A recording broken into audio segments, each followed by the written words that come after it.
যান্ত্রিক শক্তি কাকে বলে?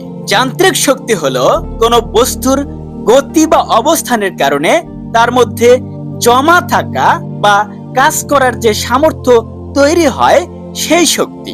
সহজ কথায় এটি কোনো বস্তুর গতি শক্তি এবং স্থিতি শক্তি বা বিভব শক্তির মোট যোগফল। যান্ত্রিক শক্তির প্রকারভেদ।